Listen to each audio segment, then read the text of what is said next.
জানিয়ে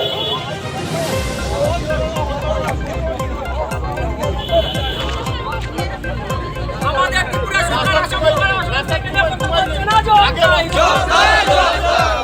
ত্রিপুরা সরকার আসাম সরকারের সাথে কেন কথা বলছে না? জবাব চাই, জবাব। আজ 2 বছর ধরে আমাদের সুপারি কেন ত্রিপুরা থেকে বাদ চলছে না? জবাব চাই, জবাব চাই, জবাব চাই। 2 বছর ধরে সুপারি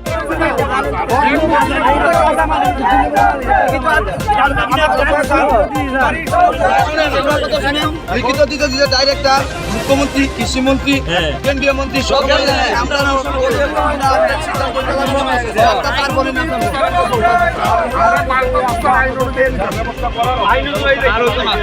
কৃষক লাইন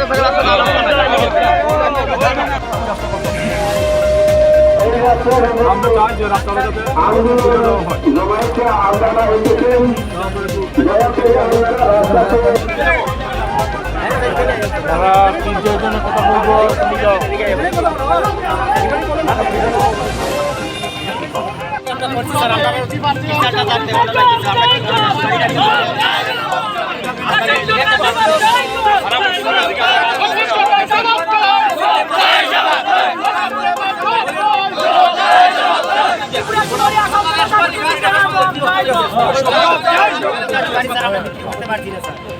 পুরা বুঝতে যান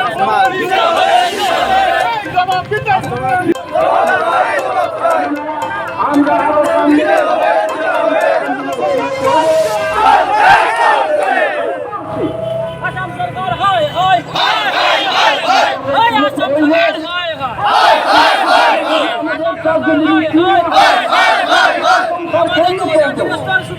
ত্রিপুরা সুপারিটা আসাম যাইতে দিচ্ছে না। কারণ হচ্ছে আমাদের ত্রিপুরা সুপারিটা যদি আসাম চুরাইবাড়ি যাওয়ার পরে বলে আবার আপনার সুপারি পাস নাই, কেন পাস নাই এটাও কিচ্ছু করে না। আমরা মোবাইল টোবাইল চিনে নিয়ে মালটাল আমরা দেখলাম এটা আসাম সরকার আসাম গেট থেকে কৃষকরে ছাড়ি দেয়, যে মাল যেতে পারতো না। এটা বার্মিস সুপারি, লোকাল সুপারি, এটা বলে বার্মিস সুপারি বলে আপনার বাস দিচ্ছে না আসাম সরকার। এটা নিয়ে আমরা আজকের আন্দোলনটা করছি। মূলত কোথা থেকে এই সমস্যাটা? এই সমস্যা আজকে 2 বছর ধরে সরকারকে জানানো হয়েছিল? সরকারে আমাদের ত্রিপুরা সরকারে কেন্দ্রমন্ত্রী প্রতিমা ভৌমিক, তার সাথে আমাদের সিএম স্যার সবাই সাথে আমরা কথা বলছে তারা জানাবে বললে দিয়া বিগত দিন ধরে কোনো সুরক্ষা পাচ্ছি না। আমাদের আজকে মাল হচ্ছে রাস্তার পালায় না হচ্ছে, আমরা মাল বেচতে পারছি না। আমরা কিভাবে চলি? এটার উপরে আমরা পুরা নির্ভর, খাওয়া দাওয়া, কাপড় চোপড়, পড়াশোনা সারাইটা আমরা এই সবার উপরে নির্ভর।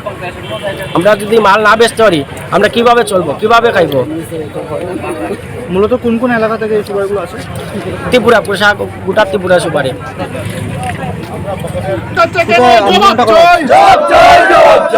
আন্দোলনটা হচ্ছে কুমারঘাট বাজারের এম মার্কেটের কতক্ষণ চলবে? সময় ধরে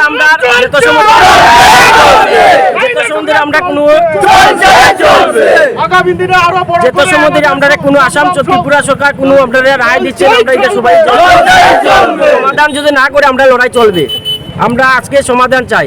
এই সুপারিটা আজকে ত্রিপুরা সরকার ও আসাম সরকারে এটার সমাধান আজকে দিতে হবে, তারপরে আমরা এই লড়াইটা আন্দোলনটা উঠাইবো।